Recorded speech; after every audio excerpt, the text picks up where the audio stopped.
From WBEZ Chicago and Public Radio International, this is American Life. I'm Ira Glass.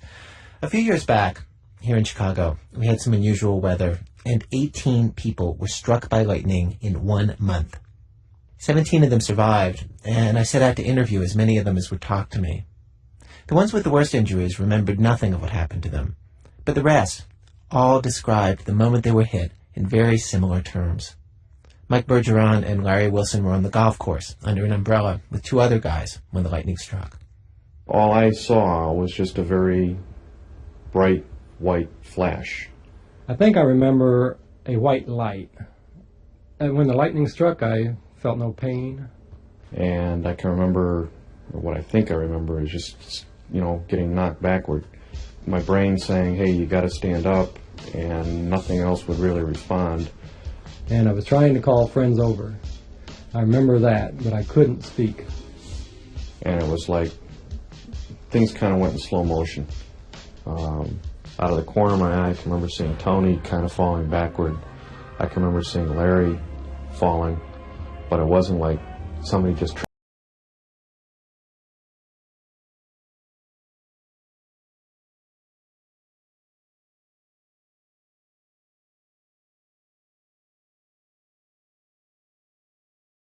They were surrounded by friends and family, but when the bolt came, they were suddenly alone, trapped in their own bodies.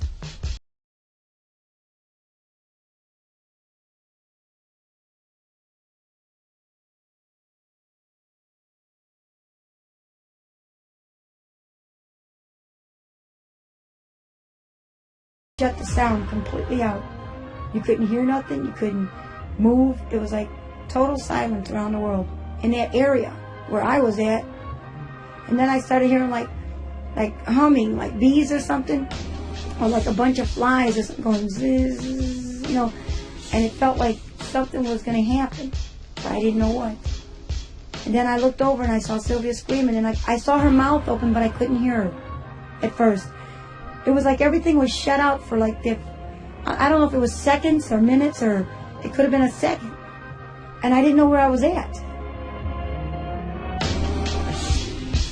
That's what it was like in the moment lightning struck. But in the moments after, the days in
America, in the American suburbs.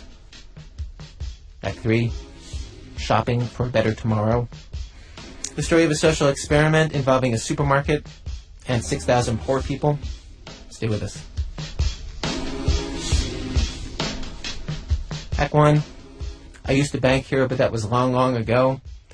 David Rakoff recently flew to Toronto, where he grew up, to revisit a time in his life that for years he joked about, he downplayed, and he tried not to think about. He tells the story of what he found. At age 22, I had Hodgkin's disease. It is a form of lymphatic cancer common among young men in their 20s. It is also highly curable. So highly curable, in fact, that I like to refer to it as the dilettante cancer. An old Canadian joke bears telling here. A boss says to an underling, "I'm off to Sault Ste. Marie for the weekend." "Sault Ste. Marie?" asks the employee, incredulous. "But boss, there are only whores and hockey players in Sault Ste. Marie." "My wife is from Sault Ste. Marie." "Oh," says the employee. "What position does she play?" When I joke about Hodgkin's being the cancer for boys who do things in half measures, it is invariably to someone whose husband or brother or son has just died from Hodgkin's. I don't mean to denigrate other survivors or less fortunate non-survivors. My inappropriate wisecrack only serves to prove a point about myself. On some level, despite the fact that I received both radiation and chemotherapy, I cannot escape the feeling that I was, at best, a cancer tourist. That my survival means I dabbled. Kinda been there, sorta done that. It has only recently occurred to me that perhaps I might stop glibly insisting that the cancer wasn't real, and that the doctors popped me into an easy-bake oven, where a 40-watt light bulb halted the metastases in its tracks.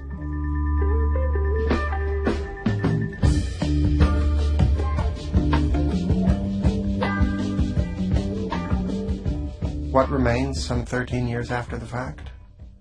4 small tattoos, subcutaneous black dots like compass points on my torso, near total numbness in the very tips of my fingers, as well as a palm-sized area on my right inner thigh, also without feeling, some dry mouth, and most lastingly, 3 straws of my pre-chemotherapized sperm, in cold storage somewhere in Toronto. Like millions of tiny Walt Disneys, they wait, frozen, until the day when I will return and have them conjoined with some willing ovum, and thereby fulfill their zygotic destiny, growing into children who will eventually go on to break my heart and not talk to me.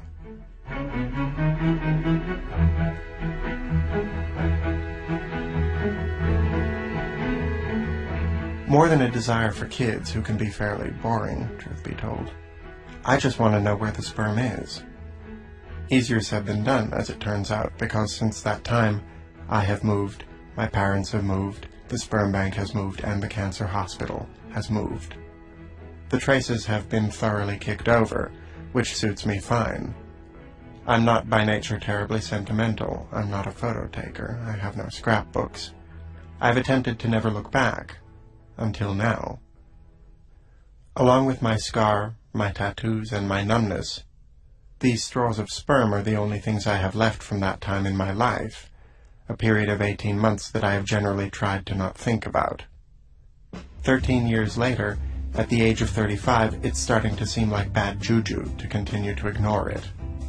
And so I am off to find the straws, just in time for their putative, microscopic bar mitzvahs.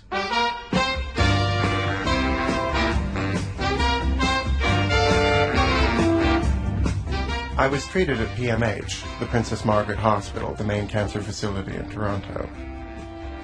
If you were a child at any time from the 1930s through the 1950s, living anywhere in the British Empire, chances are you were inundated with images of the 2 young princesses, Elizabeth and Margaret. Elizabeth would eventually become queen, of course, but Margaret was always considered to be somewhat prettier, and, simply by virtue of her thwarted ascendancy to the throne, she was less duty-bound, and consequently, more fun. Kicky, almost. As she grew up and had her serial-doomed romances, Margaret gave the Commonwealth public a taste of the kind of low-rent scandal we could later come to expect from the House of Windsor. It's not like she was a slattern or an embarrassment. Calling it the Princess Margaret Hospital is not like naming it the Billy Carter. It's more affectionate than that, more glamorous. The Tricia Nixon might be more apt.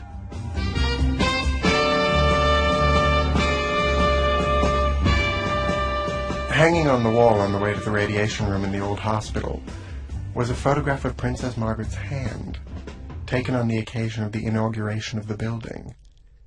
It was actually an X-ray photograph, so Her Highness's jewelry glows white against the bones and the vaporous gray of her invisible flesh. I look at it every time I go for treatment. The radiation room itself is a lead-lined interior chamber of the hospital. 2 red laser beams cross over the exact center of the table where the patients lie. Using the cross of 4 small black tattoos on my torso, the technicians line me up and ready me for the thousands of rads of radiation. The machine is bulbous, huge, and a dull hospital green, a death ray straight out of 50s sci-fi. I lie down and look up.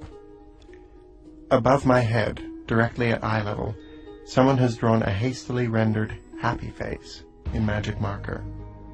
Underneath that is written the message, "Give us a smile."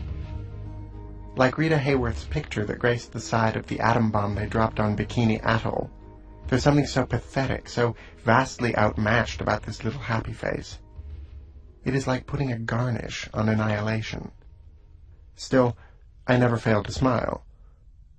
Even when I reach the point in the treatments when most of my hair has fallen out and my throat has been burnt to such an extent that I cannot swallow, I smile. They haven't stopped at the happy face either. Every time the lead door closes, latching with a booming clank, so too begins the music. The same song every time. The same place in the same song every time. The full horn section build-up of the chorus to the song, "You're just too good to be true." The plutonium drops down into the central cone. A warm wind starts to blow on my chest, indicating that I'm now getting the equivalent of a lifetime's worth of the recommended dose of gamma radiation. And I smile.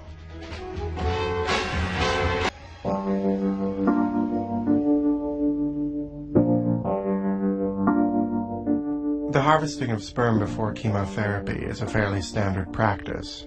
Chemo makes you sterile. They suggest it to most male patients of a certain age. It is certainly the most important sperm sample I've ever given, but it is not the first. In 1982, as a freshman, I sold it once.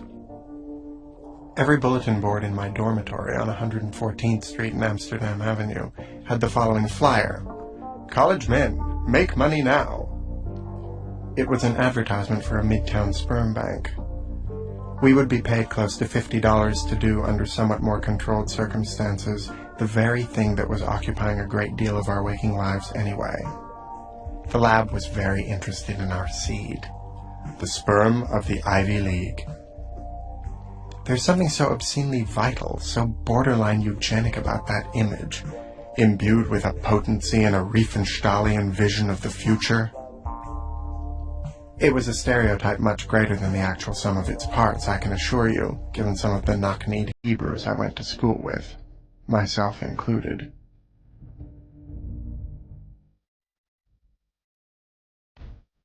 I remember nothing from that day. I cannot tell you if there were dirty magazines, although I suspect there were. I cannot remember being embarrassed, although I am sure I was. And I cannot remember what I was paid, although $40 cash rings a bell. The conflation of climax and commerce cannot have failed to escape my notice. At age 17, it felt like sexual transgression. I suppose it still does, since until this moment, I have never told anyone about it.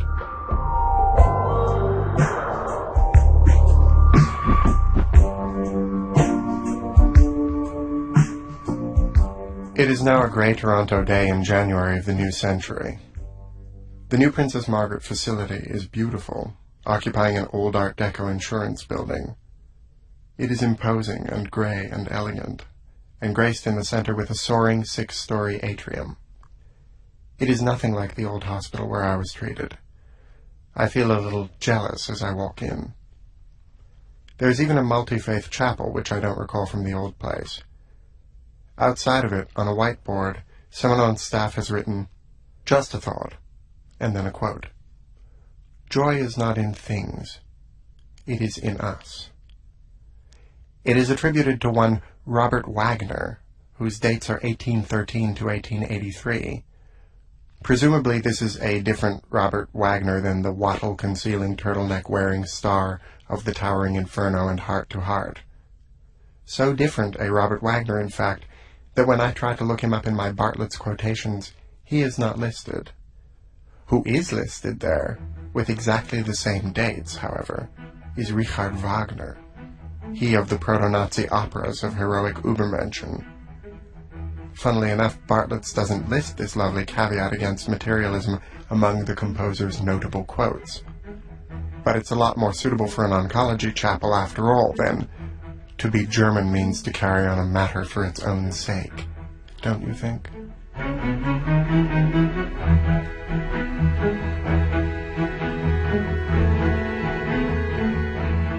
This new place is completely devoid of anything I might recall.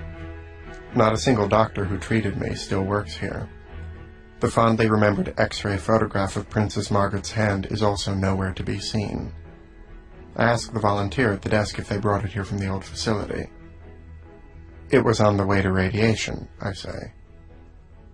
I was also a radiation patient, she replies. I don't remember it. I then ask her if she remembers the music during treatment. She doesn't dismiss my recollection, but she's not sure herself, it was so long ago. All memory is porous.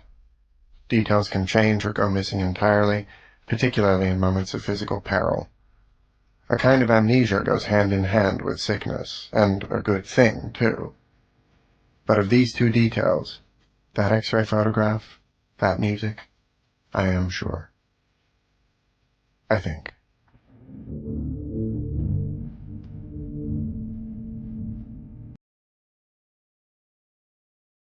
It's not all that hard to locate the missing sperm lab. A few phone calls and I find that it has been moved lock, stock, and barrel to another more centrally located hospital. When I finally call them up directly to see if they still have my straws, they know all too well who I am. They have been waiting for me. Or, more precisely, for my money. There are apparently years of storage fees outstanding. I owe close to $1,000. What would have happened if I had never checked up on this, I wonder? Would I one day be walking past some pawn shop in Toronto, and there in the window next to the watches, the saxophone, the old Canadian Legion of Honor war medallions, are 3 straws of my semen thawing out in a dusty shaft of sunlight? The folks at the lab view me with suspicion, but not because I'm a deadbeat dad. What the folks at the lab seem disquieted by is this radio story. They don't really understand why I want to tell it. I am reduced to using icky tricks, preambling each phone call by describing myself as having been a cancer patient, which seems a little melodramatic to me, and leaves them completely unmoved anyway. Or, if I'm not being treacly, I'm playing the ridiculous schlemiel, stammering and apologizing. It leaves me with a bad taste in my mouth, and all to no avail. What begins as frosty but cordial relations between the nursing manager and myself devolves steadily. I fly to Toronto and she refuses to speak with me outright. I am Scrooge revisiting Christmas past, walking through a room trying to right a wrong, and being completely unheard and unable to physically manifest. I will not be able to see the facility, tour the vault or wherever it is they keep the straws, or ask her my many medical questions. My audience with the sperm of the Ivy League is denied.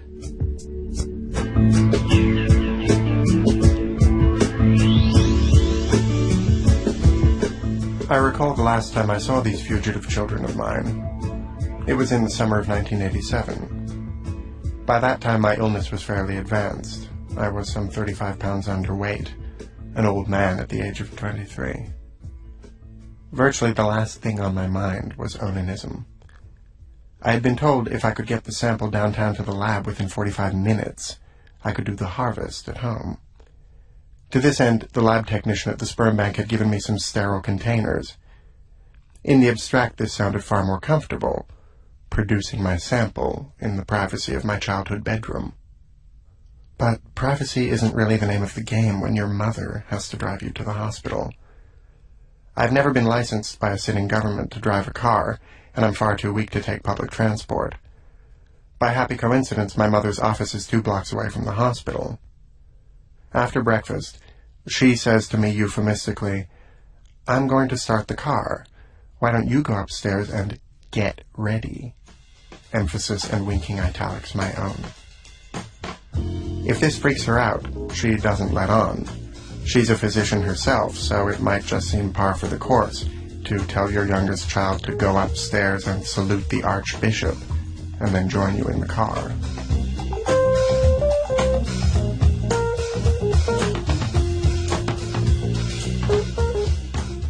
My deed done, not my finest effort after what has arguably been half a lifetime of practice, I put on my coat and grabbed the jar. It is made of clear plastic. In college, my friend's parents came to New York for a psychoanalysts convention. Getting onto a hotel elevator crowded with their colleagues, my friend turned to his mother and stage whispered, "Jocasta, I want you." But it is just me and my mother in the car. There are no Freudians to entertain with the discomfort of the Oedipal situation. Even in my weakened state, I'm certainly not going to ride next to my mother with a transparent vial of spooge in my lap. I look around the kitchen for a suitable bag and find the perfect one. It is 4x6 of white paper. It has clearly been in the kitchen since I was very young, because when I turn it over, I see that it's printed with the image of an orange pumpkin and a black cat, and in dripping, blood-soaked calligraphy, the words, "Trick or treat."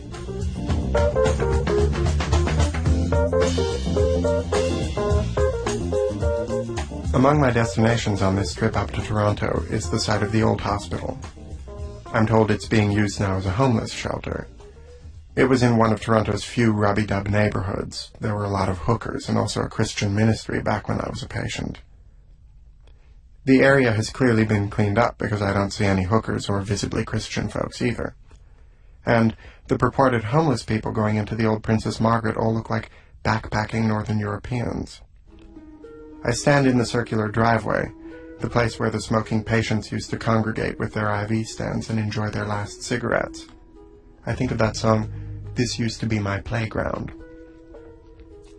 I'm trying to actually feel something about the whole thing as I stand there, but I'm not really coming up with anything. The building is possibly one of the more important structures in my life. I feel like I should well up with some sort of nostalgic yearning, mourning my youth, anything. But it's just not happening, which is very strange. Or not. Once on my way home from radiation, a man came running out of the Knights of Columbus chapter near the hospital.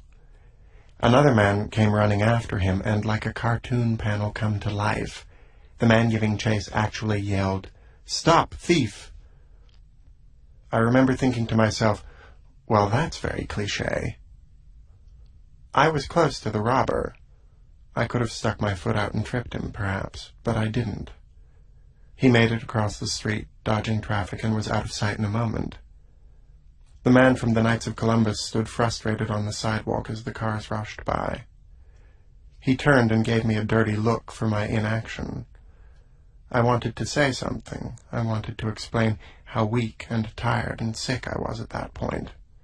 But more than that, how I had essentially let go of any sense of agency.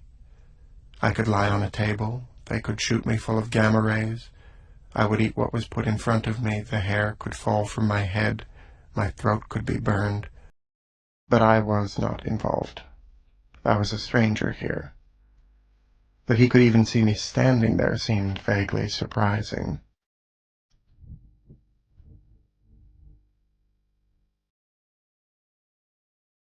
They say that times of crisis are the true test of one's character. I really wouldn't know, since my character took a powder that year, leaving in its stead a jewel-bright hardness. I was at my very cleverest that year, an airless, relentless kind of quippiness.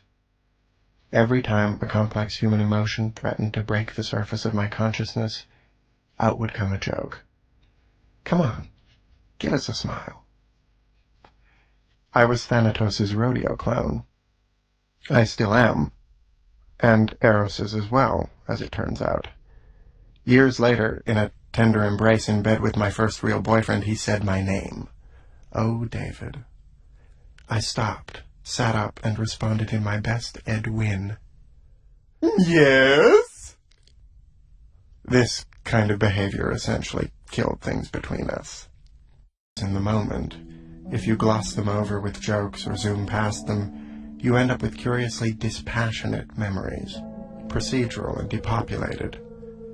It's as if a neutron bomb went off and all you're left with are hospital corridors, where you're scanning the walls for familiar photographs.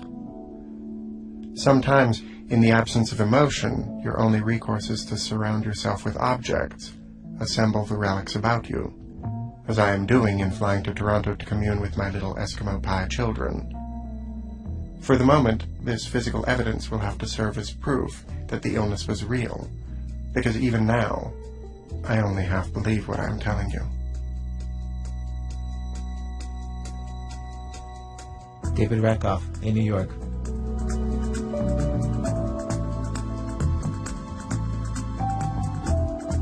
Coming up, little pinko houses for you and me. Soviets move into capitalist neighborhoods in America. And more in a minute from Public Radio International when our program continues. It's This American Life. I'm Ira Glass.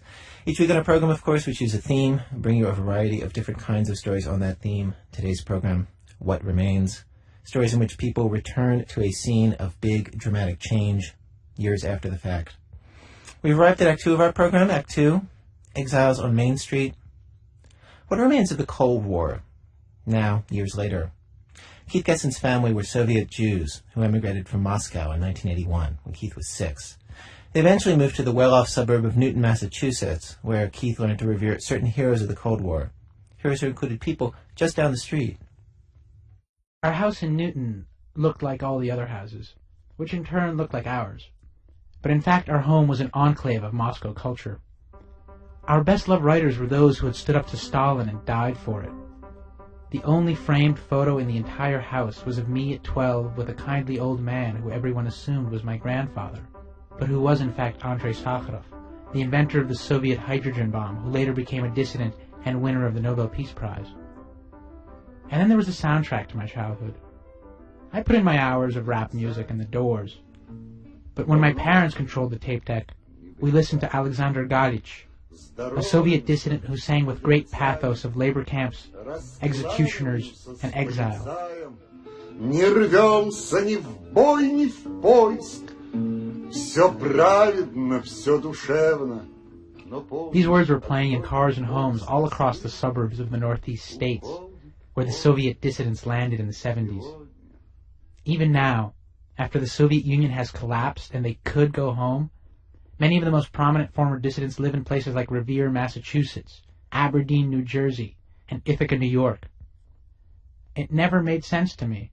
A whole heroic generation of Russians had gone from a place of drama and conviction to these dull, groomed streets. And I decided, at long last, to figure out why. My name is Pavel Litvinov. I'm a physics teacher in Hackley School, and we are standing in my lab. It's a physics lab. That's where I teach and spend several hours every day, 5 days a week. The Hackley School is a prep school on a pretty hillside campus in Tarrytown, New York. But Litvinov's story of being a humdrum physics teacher won't fly with me. I know who he is. Well, we see our football field, but they actually play lacrosse because it's lacrosse season. This is the Litvinov who, when Soviet tanks entered Czechoslovakia in August 1968, led the most famous Soviet protest of the Cold War era, a protest of 8 people in Red Square, who were quickly beaten up, arrested, and packed off to Siberia, labor camps, and a psychiatric institution. A few nights before going out into Red Square, Litvinov attended a get-together where Alexander Galich himself, the singer so popular in my family's Cutlass Sierra, performed a new song about resisting authority, whose most ringing phrase was a call to arms. Will you dare go out into the square at the appointed hour? Well, Litvinov dared. He spent 4 years in Siberia and was forced out of the Soviet Union in 1974. For many people, it's just very strange that I was ready to risk my freedom and maybe even life. It's definitely different. And they look at me, middle-aged man, and so on. And yeah, I don't look like the one who would do such thing, and they would be very much amazed.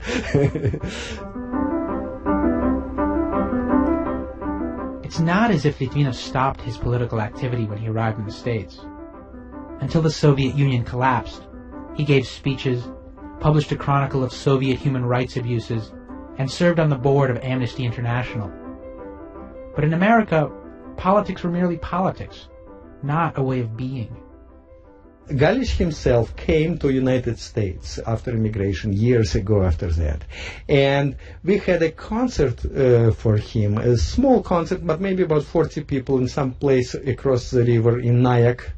And he started to sing his songs, and in America it didn't make much sense. It still was great poetry, great songs, but somehow it didn't sound, and even Galich didn't sound the same. I remember listening to him in Moscow apartments when he was singing for dissidents, when the feeling of danger, feeling that tomorrow somebody can be arrested, some people were in prison, some people in labor camp, in mental hospital for their decent activity. Everything was so sharp and so painful that Galich's songs were just a kind of a very subtle, very desperate thing.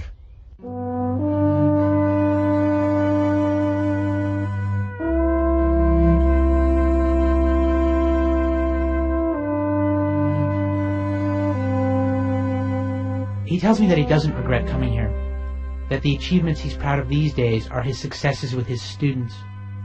Litvinov sees nothing incongruous about Soviet dissidents settling in the American suburbs. That's what is great about America, because everyone in America is something, is some experience. You go and you find out that on the next street there could be mobsters, there could be Soviet dissidents, there could be some character or some guy who made 20 millions because he invented some software, and that's what is incredible in the United States. And yet his old friends in Russia are still on the front lines. Sergei Kovalyov was Yeltsin's human rights commissioner and a longtime deputy in the Duma. Larisa Bogoraz is an important human rights activist. And I cannot rid myself of the notion that there is another life that Litvinov might have lived. A heroic life in which he stayed in Russia. I ask him about whether he ever thinks about that life. And finally he tells me that of course he's thought about it. It would have meant going to a labor camp instead of coming here.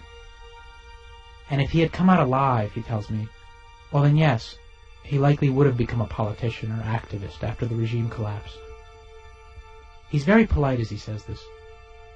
If he had survived. Because millions died in those camps. And it dawns on me, more powerfully than it ever has, that in asking him if he feels out of place here, I'm asking if he might not rather be dead. By the time the Soviet Union did collapse, and there was nothing preventing him from moving back, he felt it was too late. I already became very American. My life is here. At your trial, you said, you were talking about the attitude of the authorities to the people. You said, this is what I have fought against and what I shall continue to fight against for the rest of my life. Could you have imagined then this future that you've had? About continue to the rest of my life, I still believe in those things. I still, when I can contribute whatever little I can contribute to that, I do it. But it's a different life. And you change with age. When I left Russia, I was 33, and now I'm almost 60. So the changes are there. So I'm a different person. I still feel a lot of connection, but I know that I'm American.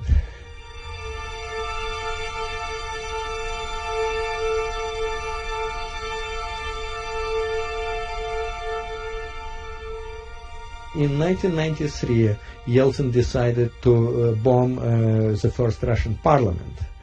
I was so disgusted with that. And I wrote a letter which was published in several Russian newspapers. And most of my friends disagreed with me, and my very close friends started polemics against me, which I didn't mind. But basically, part of the message was, which I minded, that I don't live there, I don't understand life there, and from America I have no right to say it. That was the implication, that I'm a foreigner. And I suddenly realized that they probably are right. And that was a good cure from any thoughts about returning.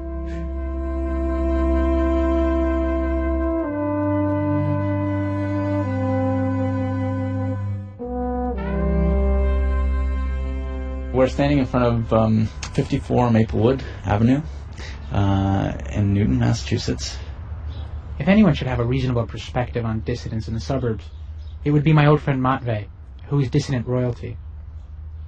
The kindly old Sakharov in the framed photo atop our stereo wasn't my grandfather, but he was Matvey's. And for most of Matvey's childhood, he was exiled in Gorky. Matvey's family lived near us. Cross Route 9 on Parker, take a right, and another right. And we had Russian and chess lessons together as part of a parental rearguard action against our creeping Americanization. His parents listened to Gadich too. More importantly, his father was Sakharov's spokesman in the West, so they always had reporters and camera crews swarming the house. I think that a lot of the neighbors were very suspicious of us, and because my dad was so busy, he didn't have time to rake the lawn or like mow the grass sometimes, and people would complain and say that our house was like, you know, that we weren't being respectful to our Newton neighbors because we weren't, you know, cleaning up. But it lowers the property value if you don't mow your lawn. Right, exactly. We were, you know, committing a capitalist sin. I tell Matvey that as a child, I found it hard to have an American life at school and a Russian life at home. But maybe he felt different because his parents were on a mission from God. I didn't see myself as different from the other immigrant kids just because my parents were involved in this. It just meant that they would go away for a month to Europe or something, and I would be like, well, where are my parents? You know, and they'd be touring Europe and talking to Mitterrand and, like, I don't know, all sorts of weird people out there, you know. So. Did you ever get called a commie? Yeah, I remember being called like my teachers in junior high would say things like, "Where are you Russian to, Mr. Roberts?" Or, "Matvey, you look so red today." Like most kids, Matvey didn't think his family was so special until Sakharov died in 1989, when Matvey was 16, and they went to Moscow for the funeral. 50,000 people came out to mourn his grandfather. And I think that was the turning point of when I realized what I had sort of missed, you know, what I had sort of not been old enough to really understand. It was just, it was an incredible physical experience in the sense that the space of Moscow was completely flooded by people following the coffin. And I remember just walking for miles behind and sort of in a daze because I was thinking about all these things.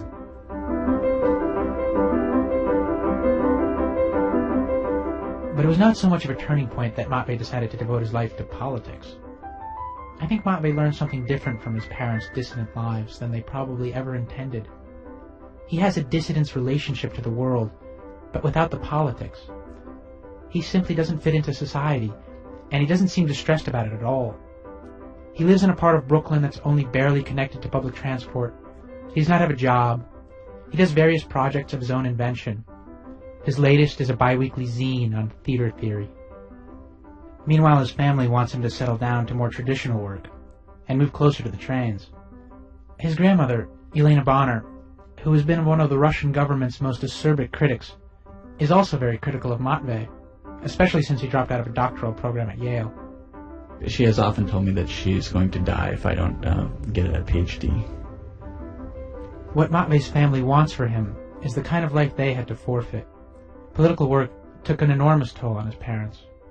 It was a completely marginal way of life. It meant just forgetting about, you know, a career and and forgetting about a normal, you know, decent human life. It just meant like constantly running or constantly fighting something. For Matvey, there isn't very much glamour associated with dissidents, and so he doesn't find it so strange that they would live in the suburbs. Well, maybe they got what they wanted, you know. I don't feel like there's anything so shameful in that. Yeah, I mean, you know, for me, just having the dissidents be something that were talked about in the house, and I probably have a more sort of mythic view of them than you do, and maybe that's why I want to be so critical of them. Yeah, I don't know if I feel like it's hard for me to romanticize the distance because they're just like, I mean, we never talked about the distance in my house. We talked about my grandpa and my grandma, and that was very different. And it was not really about their political choices, but about survival.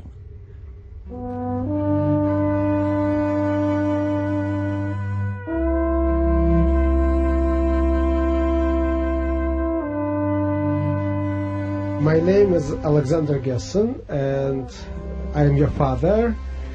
And my father was not a dissident, but he brought all of us here from Russia, and he raised me to admire them.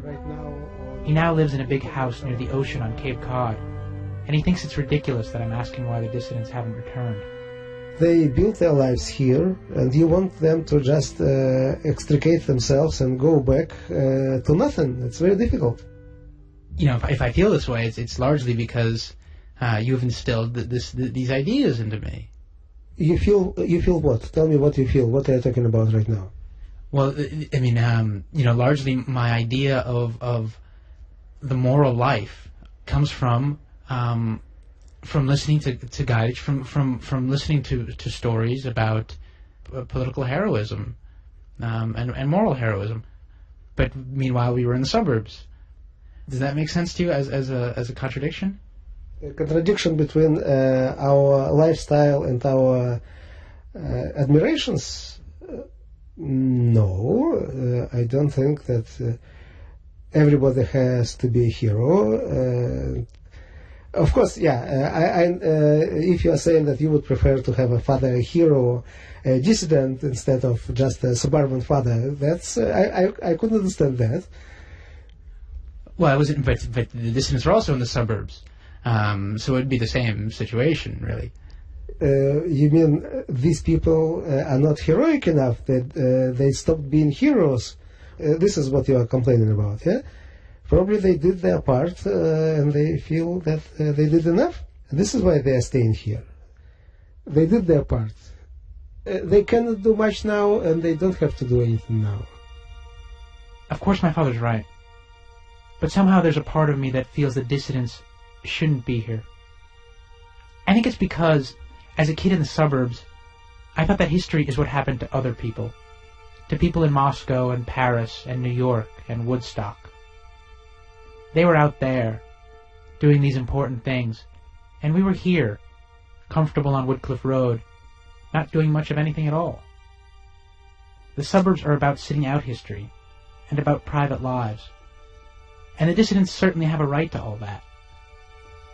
But when they were in Russia, they proved that it matters too what you do in public, that it is not enough to be moral behind the walls of your castle.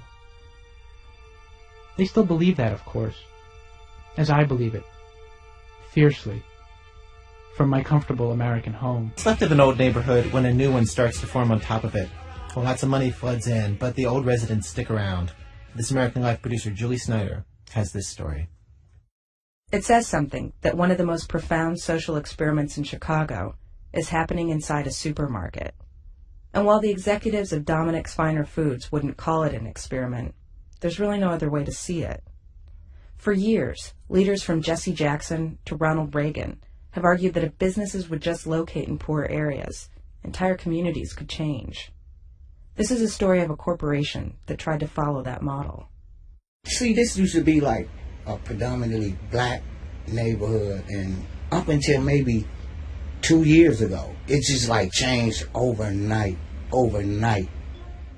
Justin Thomas has lived in the Cabrini Green housing projects on and off for the last 30 years and works in the new store Dominic's built across the street. A thoughtful man who treats everyone like he's their older brother, he tells me that his job in the store cafe is to basically do everything the females can't, which basically means a lot of heavy lifting and cleaning. There was a lot of crazy stuff happening over here. You know, a few years ago it was like you could barely rest for like shooting and games and stuff, and they started tearing down some of the buildings and the projects. And when the neighborhood, the community could have been like in a real crisis, up pops the store.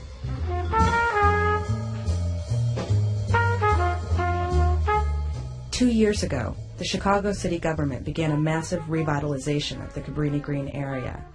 They gave economic incentives to Dominick's to move in. Old buildings came down, a new library went up, a park opened, and acres were cleared to build 3-story townhomes where trashed-out cars and crack houses once stood. The whole neighborhood began to look different, people living in the projects next door to yuppies in the new condos and lofts. One afternoon, Justin and I go out to the parking lot in front of the supermarket. Over there to the right was a basketball court. Right there where the Blockbusters is. I think it may be extended from the Blockbusters maybe to right here. Like to maybe like where this BMW is right here? Yeah.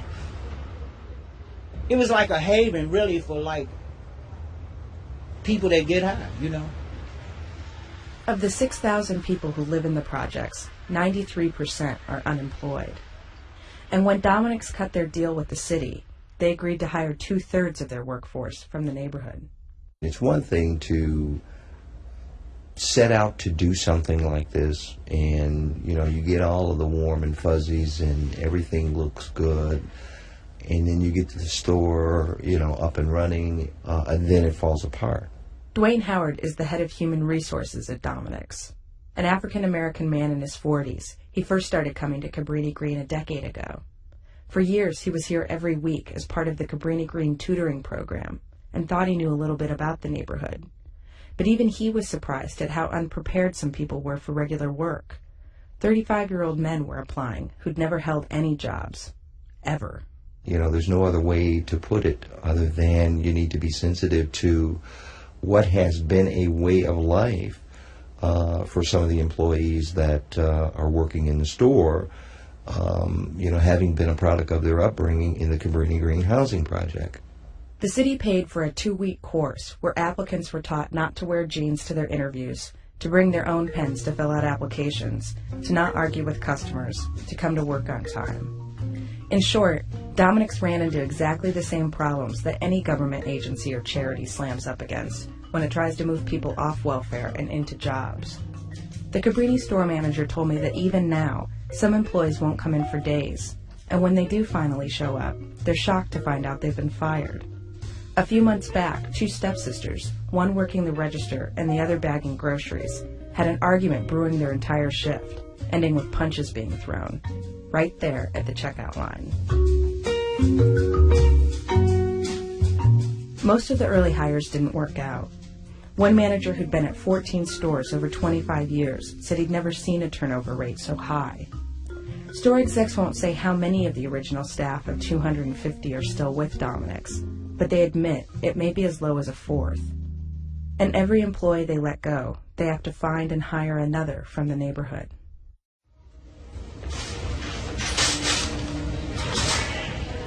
None of this gives you a sense of the atmosphere in the store, which, in a way, is the most remarkable thing about the entire experiment. When I first walked into the Dominick's about 6 months ago, a store employee, a small woman in her 70s, greeted me at the door, handed me a shopping basket, and told me to let her know if there was anything she could help me find. In the aisles, customers were chatting with each other. Teens from Cabrini hang out by the pizza slice counter. Elderly men drink coffee and read the paper in the store cafe. At the checkout line, the cashier was telling a joke, a slightly racy one even, to the customer in front of me. It didn't seem like they knew each other, but they were both laughing. She was maybe 20, African American. He was a balding white guy. I thought maybe this was some sort of special day at Dominick's, like maybe the employees were being evaluated, or it was the store's anniversary. But almost every time I've gone back, the same types of things happen. If you ask an employee where something is, they don't just point in a general direction and leave. They actually drop what they're doing and take you over to the product. There's a man who works in the liquor department who has stopped my husband in the store, taken his bottle of wine out of the cart, and replaced it with a cheaper and better version. People seem genuinely happy to have these jobs, and to have the first decent store they've ever had in this neighborhood. It's also one of the most comfortably integrated environments in Chicago. The diversity of the stock is almost a laughably obvious metaphor for the diversity of the customers. Collard greens sit next to arugula. Smoked ham hocks and turkey tails literally lay right next to gourmet smoked sausage with sun-dried tomato, basil, and pine nuts.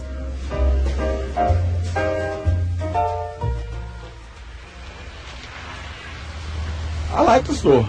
It's okay. I don't think that they really built that store for us.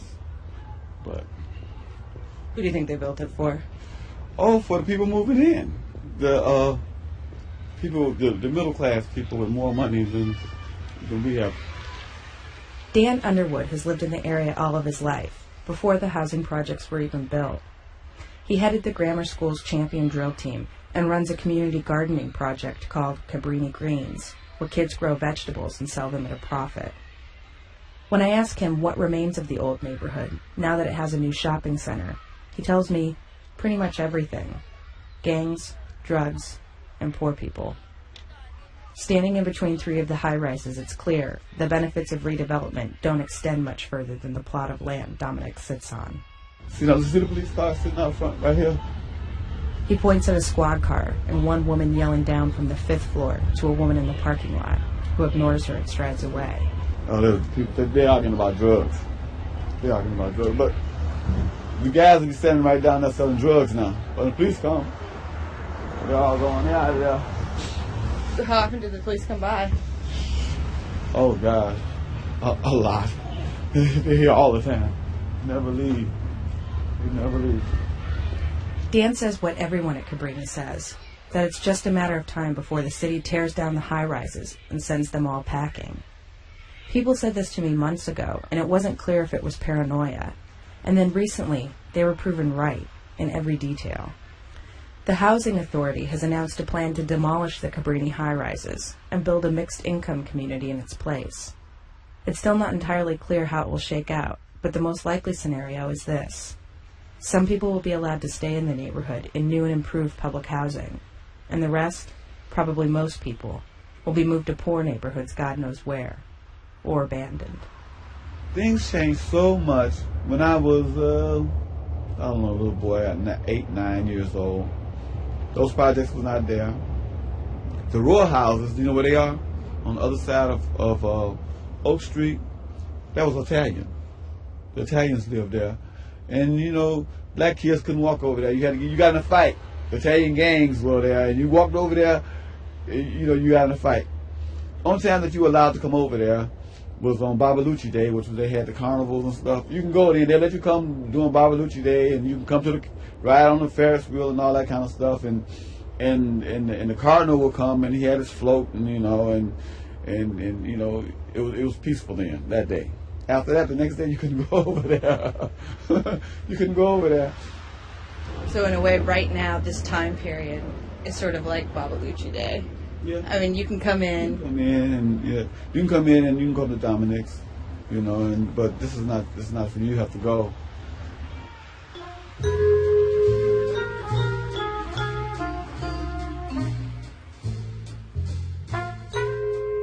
Everyone assumes the few people who will be allowed to stay in the area and live in the nice new public housing will be the best bets. People who are off public aid, people with jobs. With this in mind, Justin, who's only worked in the store for 4 months, has made it his own personal project to informally recruit people for jobs at Dominic's. He talks it up at his Baptist church. He encourages his kids' friends. When people find out he works at Dominic's, he helps to set them up with interviews. I mean, in a few years from now, if you not in the workplace, you know where you're gonna be. The way the neighborhood is changing, where you gonna be. You know, you definitely can't live over here and sell drugs. That's gonna be a thing in the past. You know, so it's like, what do you do? So it's kind of like shaping up for those people that will and for those that won't. You know, I don't know. God help them. I don't know. You know, I don't know where they'll be years from now. At this point, the results of this social experiment are as follows. A few hundred people have gotten and held on to jobs, some in ways that have changed their lives. And 6,000 Cabrini residents will mostly feel the experiment's effects on the day they're told to move out.